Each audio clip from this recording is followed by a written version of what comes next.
probably definitely be done, but it's just something to think about. Yeah. All right, so I am doing welfare. Basically what welfare is, it's a bunch of federally or state-run programs that help give resources to people who need it. So like resources or programs that are involved in welfare are Social Security, TANF, SNAP, unemployment, all that sort of stuff. And the main resource people get from this is money, but there's food stamps too, so that can help get food and stuff like that. So that's basically welfare in a nutshell. So I'm presenting Social Security and the issue of its solvency. If you don't know what solvency is, it's still a longevity of how long it's going to be around. So, what is Social Security? It's a federal program under welfare, and it provides Americans income to when they retire. It's what a lot of your grandparents collect when they retire. Helps keep them financially stable. That's not the only thing under Social Security. There's also disability payments. So people who have a disability, cannot physically work to it, can collect Social Security disability insurance. And then there is also a part where this happened to me. So my dad had died. So my family collects insurance because that's how they just had it set up. So if the spouse dies, it provides income because there's a loss of income in the family. And then there's also SSI, Social Security Insurance. It's kind of like disability, but like it provides money for people who make little to no money or have a disability. So, the history of Social Security. There's a lot to this. I was just amazed when I did all. So, but basically what happened, Social Security became a thing on August 15th, 1935. It was because Franklin Delano Roosevelt, he decided that he had to find a new way to help Americans feel they were stable when we hit all the financial peril of the times, like the Great Depression, all that sort of stuff. So he created Social Security under the Second New Deal plan. And then, so the original plan, so that I said there were 4 aspects to Social Security, but the original plan, it was only supposed to provide income for people over age 65 when they retired. But as time progressed, things were added, which makes sense. So in 1939, survivor benefits were added. So that's what I talked about, how someone dies and then they collect money off of that. And then 1956, disability benefits were added by law by President Eisenhower. In 1972, Nixon provided automatic cost of living allowance to offset inflation. So basically what had happened is big inflation period. So Nixon tried to fix that by providing more money for people so they didn't feel like they were suffering. And then in 1983, Reagan decided he made Social Security subject to taxing, and then he also raised the age of retirement to 67, and then he also provided Social Security to federal workers. And then another big reason why this all exists kind of because of the Great Depression. This was invented before the Great Depression happened, but it was kind of enforced why we really need something like this, because the Great Depression, it affected tons of people. In fact, it affected so many elders to the point where they probably had little to no money at all. And so the Great Depression had sparked movements to help make sure we would keep Social Security alive. And then I found there's 4 main reasons why Social Security was invented. So Industrial Revolution, basically, it's when we started to want to evolutionize how we did things and like make things faster, like the assembly line and whatnot. And then urbanization, what had happened is back in the day, a lot of people were farmers. So they realized they saw when they're farmers they could support themselves, and then they had a bunch of family they could rely on for money too. But when they all started moving toward the cities, that all went away. And another thing is that plays into the vanishing of extended family. So like when you move to the cities, you bring your whole family with you. Like if you lived on a farm, you kind of had your whole family with you. And then another thing, so why Social Security was invented, because the life expectancy was getting longer. So like people would work, but then they'd slowly run out of money because if you live longer, you need more money to live. Point blank. And then so the history of the solvency issue, it's just crazy to me. But 1977. It's been clear since then that Social Security has been in a financial peril. There have been tons of amendments have been made. They increased the tax rate, decreased the benefits, but the impact didn't really do much. Didn't really solve the problem at all. And then in 2011, Obama reduced the tax rate from 6.2% to 4.2%, which in some ways it helped at that time. It reduced the financial strain people had on themselves, because no one really likes paying taxes. So reducing the tax rate helped a lot, but it didn't do anything to help reduce the debt at all. And then other attempts were made, but like I said, they've kind of not been successful.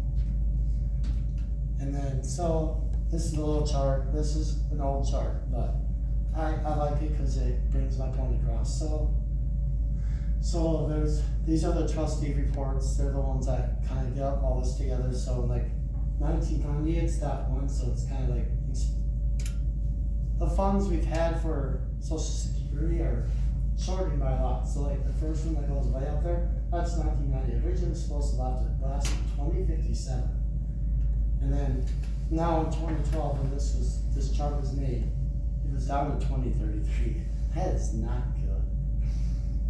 And then, but then I also did additional research, and then, so as of the last trustee report, Social Security will be predicted to pay scheduled benefits until 2035.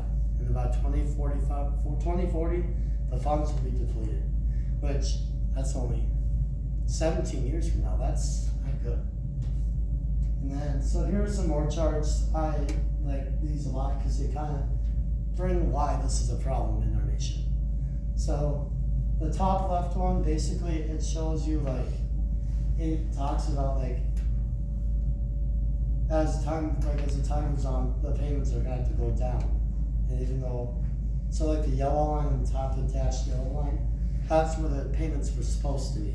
But if we don't get funding, they're going to have to drop the payments, which that's not going to help people who are collecting right now, and that really depend on it. And then the upper right, it just talks about how we're an aging population. There's a lot of aging population due to the baby boomers, and there's just less and less people paying into the program, which that's not helping funding at all either. And then who pays for Social Security benefits?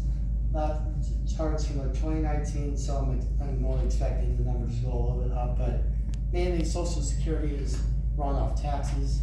So there's payroll tax, there's interest on trust funds, and then there's taxation of the benefits. So I'm assuming those numbers have went up, which that's a lot of money going in that program. I'll get to that later though. But then the lower left chart, Social Security, Medicare, well, Social Security is a big part of the federal budget, which right now today, that's probably part of the reason why they can't figure out the federal budget, why you still don't have a federal budget yet for the next year. It's ridiculous. There's so much money that goes into the budget that goes right to Social Security. It's mind-blowing. And retired workers, they make up to 70% of Social Security beneficiaries. So basically, a lot of the Social Security money goes to retirees. I know there's these other groups, but most of it is for the retired people. Okay. So I researched a ton, and I found there's 8 major root causes to why this is a problem. So longer life expectancy is one, because if you're gonna live longer, you're gonna need more money, it's gonna deplete the fund. There's no way around it. And then another reason is we're using more money than what we're putting into it. That's not good either. And then Americans are also having less kids. If you're having less kids, you're gonna have a smaller population. And that doesn't balance things out either. And then right now, we're at a point in time where baby boomers are reaching age of retirement. So, and COVID sparked a lot of them to retire early, so they're all starting to collect all at once, and there's not as big of a workforce to help recover from this, and there's not as many people paying into it. And then it ties into the smaller working age population. And then COVID-19, it made a lot of people decide to retire early, and it depleted the funds even more. COVID-19, I get it, it affected all of us. It made people scared to want to go out and work, and said, I'm at the point where maybe I should just retire, which good for them, but that does not help when you collect Social Security at all. And then another thing is there's wealthy people out there that are also collecting money when they don't need to be. If you have $2.2 million, you don't, well, it's my opinion, but there isn't really a need to be collecting money for that reason. You have money. And then another problem why we are running out of money is because there's a payment ceiling. So basically what the payment ceiling is kind of only goes into effect for the wealthy because they're the only ones that ever reach it. And if you reach a certain payment, you don't have to pay anymore, which that doesn't make sense because you should be always paying into the program even if you're still collecting it. So there's three economic costs. So financial stability, this has got, Social Security is a big problem with the federal budget. It's trying to determine how much money to put into the financial budget. It's continuing to put our country into more debt. And then taxing and funding, and there's always arguments about finding out how much you tax and where we're getting funding from.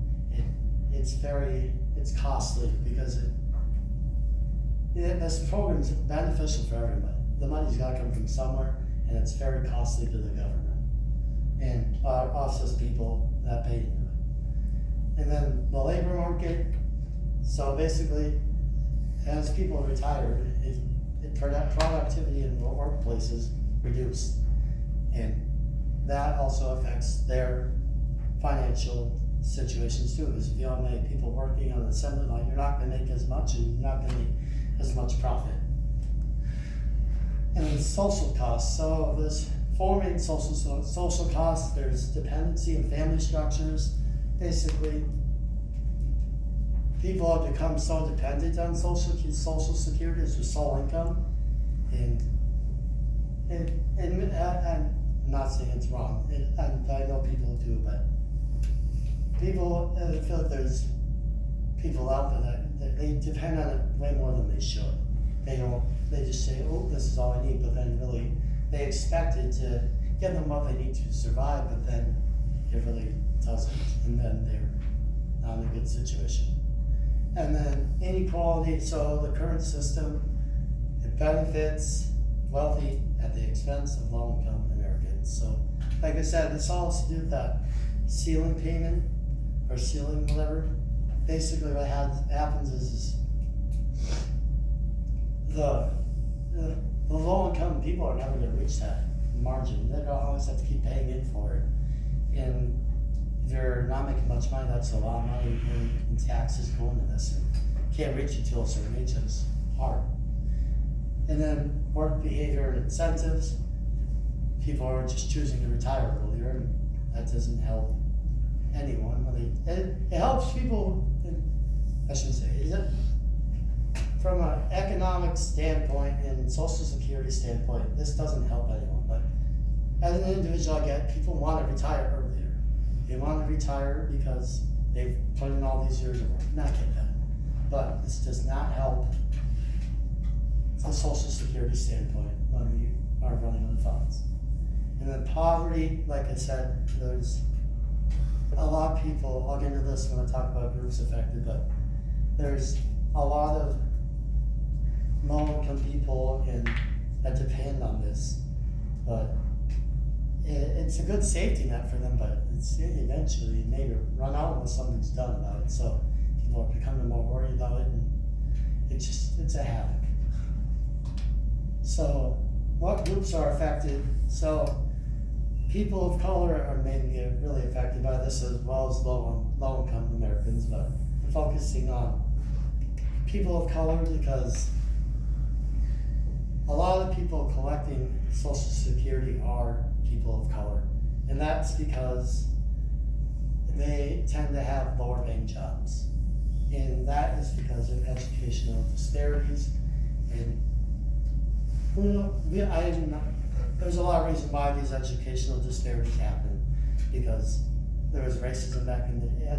There's just a lot that goes into that, but the main point being is, since they had educational disparity, they're not allowed to make as much. Well, this affects how much money you get in Social Security. Basically what happens is so the average American, or I don't want to say average, but when I was reading an article, it talked about how there's $44,000 like a white person make, but for the same job, someone of color make like $30,000. There's a $14,000 difference. And Social Security goes off of how much you make and how much, it just goes off of how much you make when you're working. Okay, you're reaching your end of your time. Okay. Keep on moving. Yeah.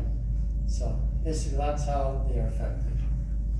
And then possible reforms, these are ones that could happen, but it's not mine. They're going to increase the early eligibility age from 62 to 65. You decrease payments by 20%, or you can just find another way to fund it other than taxes, or ban the wealthy from collecting. But this is not a reform. You increase the taxes on people who make more than $250,000 a year, and then you also eliminate the payment ceiling. So it only affects 7% of the population. Middle class, no income would not be affected, and this would help the Social Security program last till the year of 2096. This won't solve the problem completely, but it will help sustain the program until we find a better solution. And that's my work cited.